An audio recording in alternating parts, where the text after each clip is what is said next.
Hey there, friends. Today we're working on the stacking blocks activity of Learn to Code 2 from the Arrays chapter.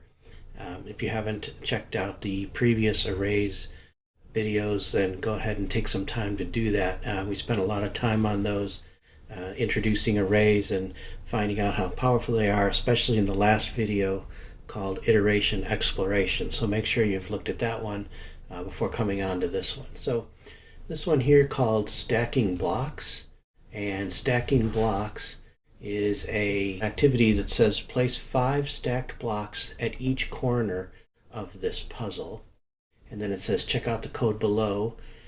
Instead of an array of int values, which we had last time, remember we had an array of ints that represented the indexes of an array of a rows, some number of rows that we had to place blocks at. Now we have an array where each element is a coordinate. Okay, so this last time we talked about how arrays can hold some collection of strings, or arrays can hold a collection of integers. Here we're using a custom type called coordinate, and we're going to have an array that holds some number of coordinates.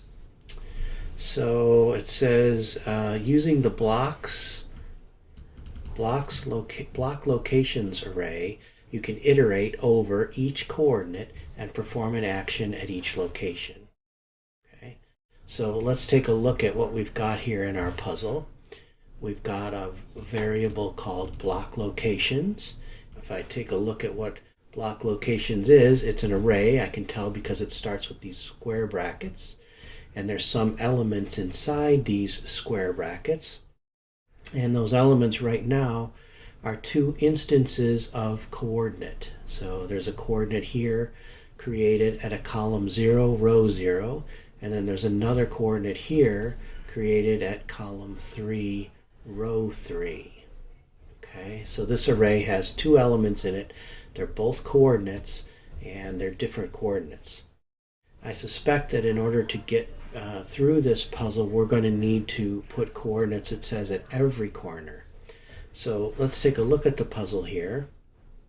And just like all puzzles, if you tap on a tile, you can get information about that tile. So if I tap on this tile, I can see that its coordinates are 0, 0. Over here, this coordinate, it has coordinates 3, 0. Up here is 3, 3. And over here is 0, 3. So there are 3 rows and 3 columns. This is a square puzzle, and if you can look at any of these, this is, say for example, we want to call this row 0, then it'll be column 0, column 1, column 2, and column 3. If this is row 1, it'll be column 0, column 1, column 2, column 3, and so on. So we're going to need to eventually put blocks at each of these 4 corners, and right now we have in this array of block locations just 2 coordinates. So let's finish adding the 2 coordinates we don't have in here.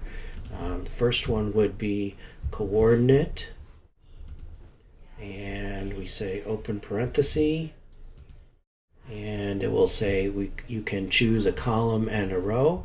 And let's see, we've got 0, 0, we've got 3, 0, but we don't have 0, 3. And let's do this again. So I'll say insert a new coordinate, open parenthesis, and make an instance by choosing a column and a row. And the last one we don't have was 3, 0. So we'll put in 3, 0. Okay, so there is our, we need to put a comma after each element, so I don't have a comma there. Fix that. There are our 4 coordinates here. And then we saw last time that you can loop over any array by using a for in loop. And the for in loop just says for some variable in an array. And in this case, the array we want to loop over is called block locations. So let's put that in here, block locations. So for some coordinate in block locations, and this variable here can be anything that we'd like. It's just a temporary variable that's going to be holding each element as we loop through block location. So the first time through this loop, coordinate will be given the value this instance right here, the coordinate at column 0, row 0. The second time through the loop, coordinate will be given this instance right here. The third time through the loop, the variable coordinate will be assigned to this coordinate right here. And the last time through the loop, coordinate will be assigned to this coordinate right here. So it says here that we want to place 5 blocks at each coordinate. Let's make this simple on ourselves first, and then we'll build on this solution. The first thing I want to do is maybe just add 1 block to the coordinate each location, just to make sure we're doing this okay. So to do that, I think we're going to use that world.place function. So we'll say world.place, and we can place an item at a coordinate right here. The item that we want to place is a block, an instance of a block. So I can say block like that. I'm wondering what other things we can place there, characters and so on. Yeah, it looks like it. So let's try, first of all, just putting a block. And the coordinate we want to place it at, well, we want to do it at 4 different coordinates, and those 4 different coordinates, depending on what iteration of the loop we are represented by this variable right here. Okay? So remember, coordinate the first time through will be this coordinate, and then the variable coordinate the second time through will be this coordinate, and so on. So if I just put coordinate in here, that's going to be this one first, this one second, this one third, and this one fourth. Let's try that. Let's run this code and see if we get blocks at the 4 coordinates. Okay, good. It did it at 0, 0 first, then it did it at 3, 3, then it did it at 0, 3, this one over here, 0, 3, and then it did it at 3, 0, right there. So that all seems to be working. Let's try changing this here, just to show you that this will work. If I want to use a different variable, let's say I say just some silliness, if I say for variable name CCC, then place a block at CCC. Okay, so here the temporary variable that's going to hold each element in this array is going to be called CCC. CCC will be this the first time, this the second time, CCC will be this the third time, and this the fourth time. So let's take a look and make sure that still works. There we go. That one, that one, that one, and that one. Okay, good. And let's also see if we can put something else in here instead of a block. So let's put a character in here, an instance of character, just for fun to see what happens. Oh, nice. Okay, building up a little a party of characters here, all staying 3 blocks apart safely. Now let's go ahead and put this back to an instance of block. So we've got this to be an instance of block. I don't like the variable name CCC, so I'll call this coord in here, just so I know it's a coordinate. And to finish the puzzle here, though, it says we want to place 5 blocks at each coordinate, not just 1. This works fine if we're just placing 1 coordinate, but to place 5, we need to change this command right in here to, instead of saying place 1 coordinate, to place 5 blocks. If I want this to happen 5 times, I'm going to put this inside a for loop that's going to make it happen 5 times. So I will come down here and I'll say for counter in 1 to 5. I'm going to go ahead and embed this statement, the one that places a block, inside the loop that happens 5 times. So this right here, this for loop, will place a block at a coordinate 5 times. And then this loop right here is going to tell this loop that places a block 5 times to happen 4 times, once for every coordinate. So it can be a little bit confusing, but don't think of it as, the confusing part is maybe thinking of it in all-in-one. Think of this as pieces. This piece right here says place 5 blocks. In fact, I'm going to put a comment here that tells me that. Place 5 blocks at a location. And if we think of this as the abstract idea that it places 5 blocks at a location, well, then this for loop right here, which goes to every coordinate and places 5 blocks at a location. Okay? So let's go ahead and give this a run here. There we go. We got to the first coordinate and we're placing 5 blocks. The second coordinate, we're placing 5 blocks. The third coordinate, we're placing 5 blocks. And the fourth coordinate, we're placing 5 blocks. Good. Okay, that all works fine, but I'm going to show you a couple different things we could do here just to make this maybe a little more general, and you might like these solutions a little bit more. Let's say, for example, that we wanted to maybe take this out of here. I'm going to cut this out of here, and instead of having a loop nested inside this other loop, that's what we call one loop nest inside another loop is nesting. We're nesting one loop inside another one. What if we made a function up here called maybe function place 5 blocks? Place 5 blocks. Okay? And all function place 5 blocks is going to do is to we're going to paste what we cut out of there before. It's going to have a for loop in here that goes from 1 to 5. And it's going to place a block at a certain coordinate. Now, the problem is, if we look at this error here, it doesn't know, it says here, error, use of unresolved identifier coord. It doesn't know what the coordinate is where we want to place those blocks. That's defined down here in coord, but it's not in the function yet. So we need to make sure then when we call this function, like we're going to do down here, if I say something like place 5 blocks, I can't just say place 5 blocks because place 5 blocks won't know where to put them. So I need to send the coordinate into the function. So I might do that with an argument like this. I might say place the 5 blocks at the coordinate. Okay?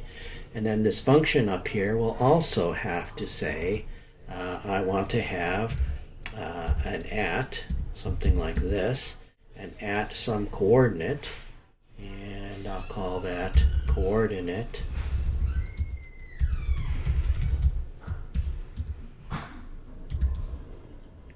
And we'll go ahead and say coordinate, its type is a coordinate. Okay? So what did I do here?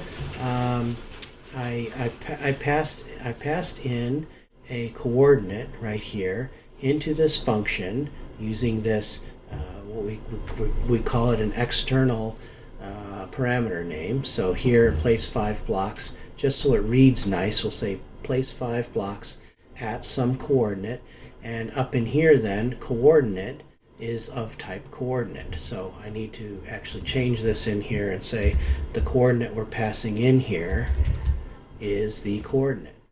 Okay? So now this reads a little nicer. It's just a simple for loop. And inside here we can say, well, what does this for loop do? Well, it places 5 blocks at a coordinate. And then we have a function called place 5 blocks at some coordinate. And it does the for loop in here where it goes ahead and adds the 5 blocks to that coordinate. So let's make sure that works.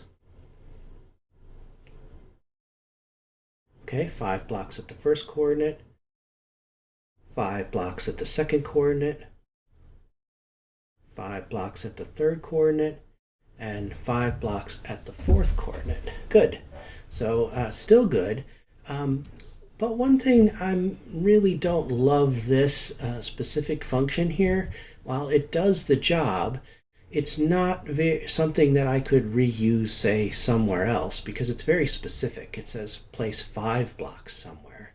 Or what I really might like in here, if I wanted to really make this function more generalized and reusable, I might want to make a function called place some number of blocks. So if I say number of blocks in here, and that would be some integer. So place some number of blocks at a coordinate. At a coordinate that's type is coordinate.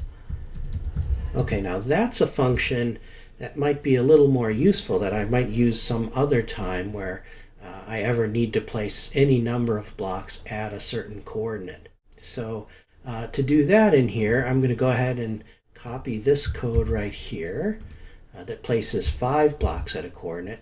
But instead of 5 here, what I want to use instead is number of blocks. So that's going to instead of calling this place block at coordinate 5 times, it'll call it some number of times. Some number of times that we specify in this function. So there we go. Now this loop says for counter in 1, 2, however many number of blocks the user asks for, place a block that number of times at some coordinate. Okay? So now I won't call place 5 blocks anymore in here. Instead, I'll call place some number of blocks, this one right here, and the number of blocks will be 5 at the coordinate, chord, like that, chord. Okay, so we're not using this one anymore. It was nice, it served its purpose, but we thought of a more general way to do it right here. So just to see if this is working, let's try to place just 2 blocks at each coordinate. So I changed my place function to just place 2 blocks at each coordinate. Let's see if that works. Good. Okay, 2 blocks at every coordinate. So I'm pretty sure that will work for 5 blocks at every coordinate also. Let's try something a little bit different here. Let's add coordinates for all the points. Okay, so let's do this here. Let's add coordinates for all the points. 0, 0. I'm just going to add a bunch of these here. So we should have how many altogether? 1, 2, 3, 4 times 4. We should have 16 altogether. 16 blocks. That's probably close enough. And I'm going to say 0, 0, 0, 1, 0, 2, 0, 3, and then we'll say 1. We'll do all the ones, column 1s, all column 2s, and all column 3s. Okay, so we've got row 1, 0, 1, 2, 3. Here we need row 0, row 1, row 2, row 3, row 0, row 1, row 2, row 3, row 0, row 1, row 2, and row 3. There. I've got all the coordinates now in our block locations. So we could, now this for loop is going to go through all 16 block locations. And the number of blocks I'd like to add to all these locations, I'm going to make this a variable now. And I'm going to do something like this. I'm going to say let numblocks equal the coordinates column, whatever that is, plus the coordinates dot row. Okay, so I think numblocks will now be an integer here, which is the total of its column number and its row number. So it'll be adding up this plus this each time. So in this case down here, for example, we'll add 2 plus 1 and 3 blocks will get added to this coordinate, whereas 6 blocks will get added to this one, 5 to this one, 4 to this one, 3 to this one, and so on. So let's just try this, and let's not put 2 at every location. Let's say num blocks at each location, and let's see if this function does its job here. Well, it looks like we have an error here, so let's take a look at this error. The error says we can't form a range where the upper bound is less than lower bound. So in this for loop, this is the range part of the for loop, and it says we can't form a valid range where the upper bound, that's this part, is less than the lower bound. So the only way something could be less than 1, the lower bound, is if it were 0. And in fact, it is possible for number of blocks to be 0 because the way we calculate number of blocks down here is by adding the coordinate of the column plus the coordinate of the row. And there's one particular place right here where both the column and the row are 0. So 0 plus 0 would be 0.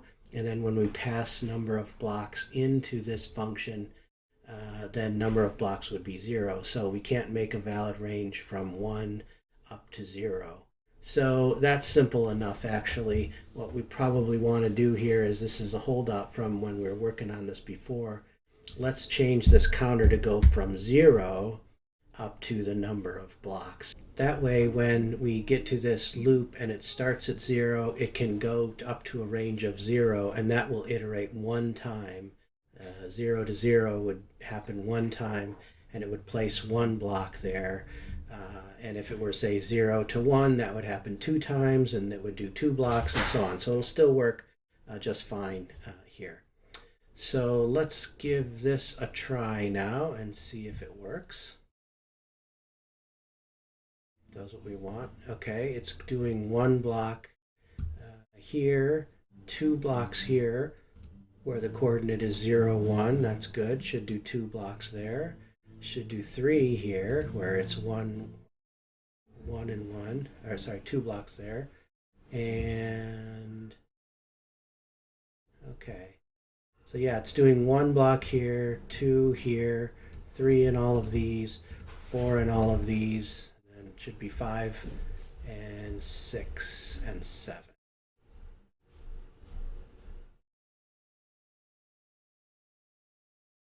Okay, while we're watching this finish up, it's going to end up pretty neat. This is what I was hoping it would happen.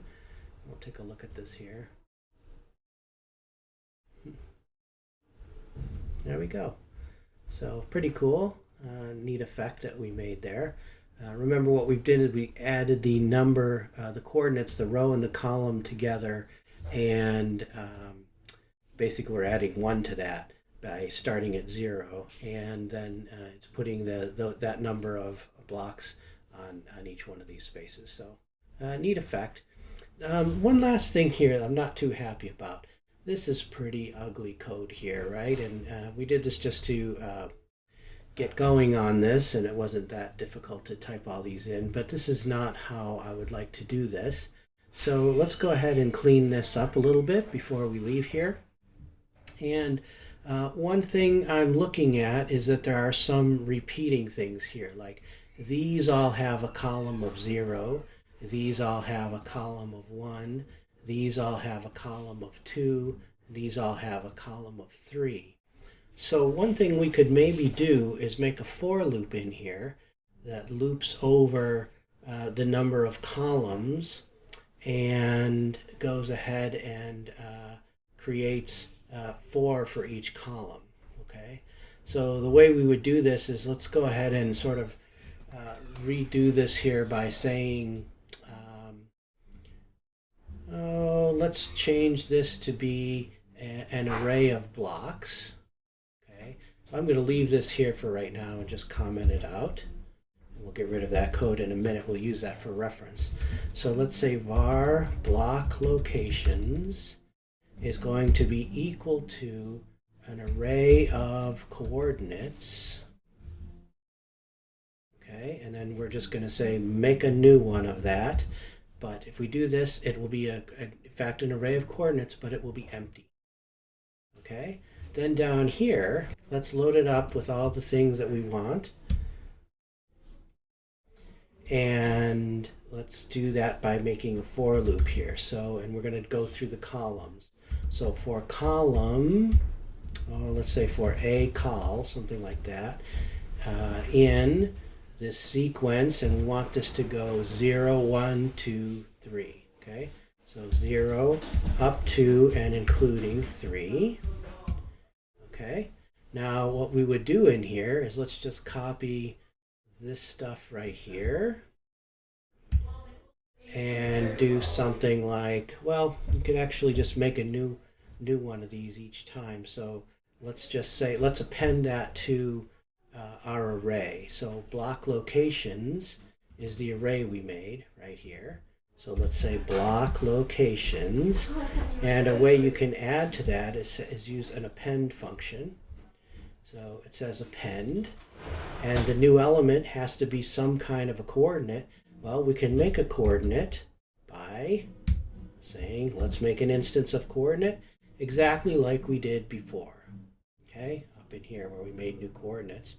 And we know that the column now is going to be 0, then 1, then 2, then 3. So let's put that in here, 0. Okay, and then we're going to want 1 to be 0 here. So column 0, row 0.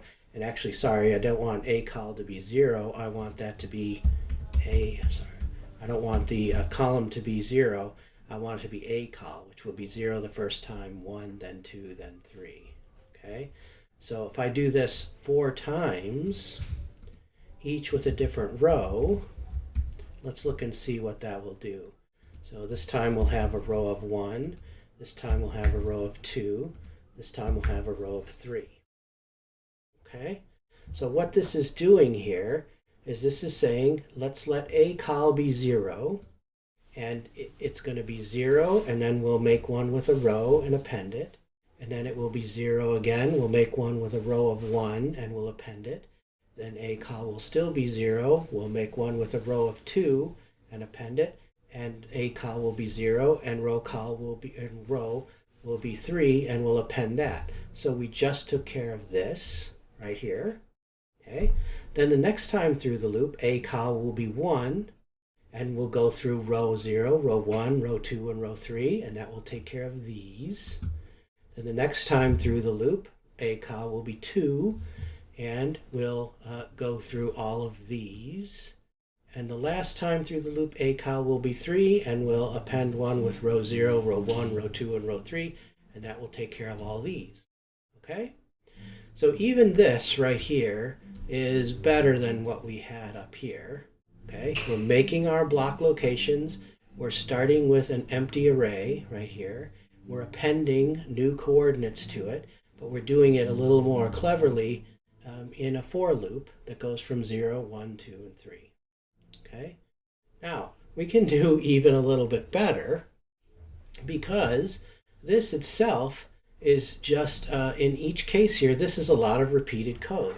Usually if you have repeated code, you can do things a little bit better. In fact, everything is the same in here up to the row changes. Row goes from 0, 1, 2, and 3.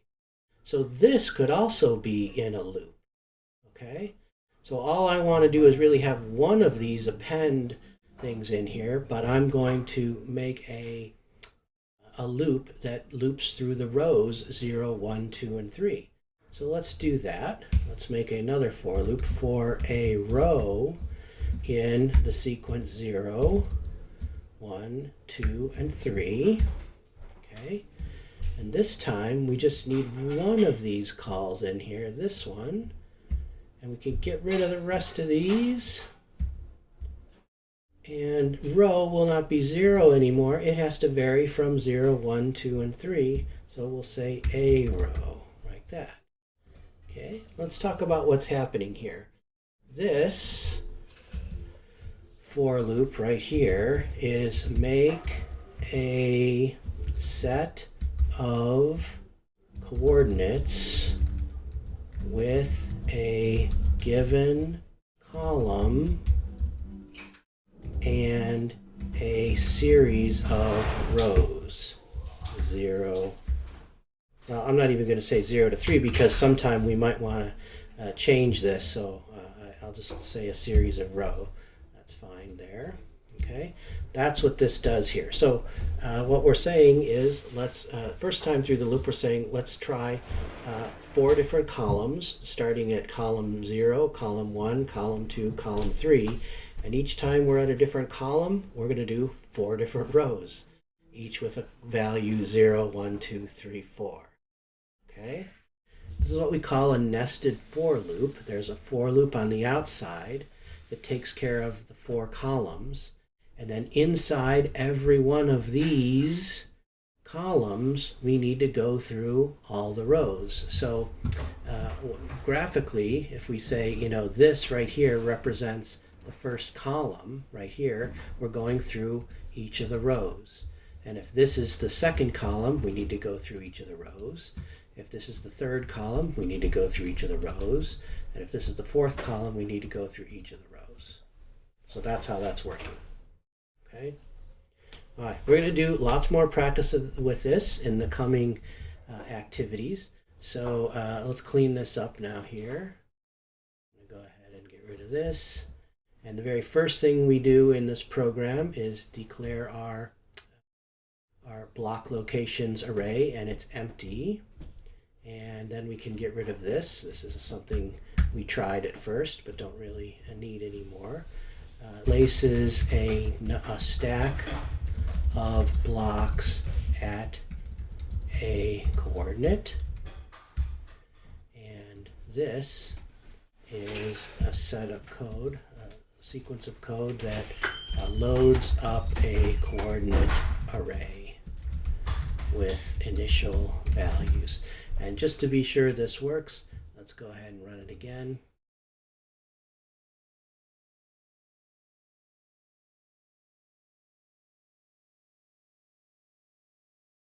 It's doing things a little different than last time. So we loaded up the array a little bit differently than we did before. Hopefully the result will be exactly the same.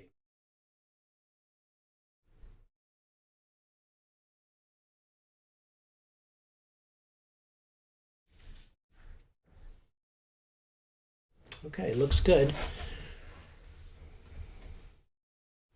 So I'll take this time. Hopefully you are sticking with us on arrays. I know they can be a little bit tricky, but if you keep going along with us, I think we'll keep practicing on these things for quite a while, so you should feel comfortable.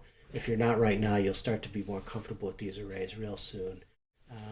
And I also like to say, go ahead and like this video if you're on YouTube, and go ahead and subscribe to. And if you have any comments or want us to slow down, take some time, explain things a little bit better, let us know in the comments below.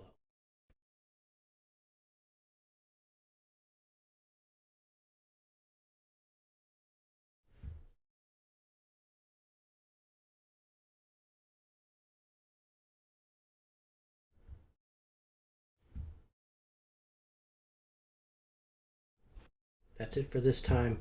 We'll see you next time. Bye-bye.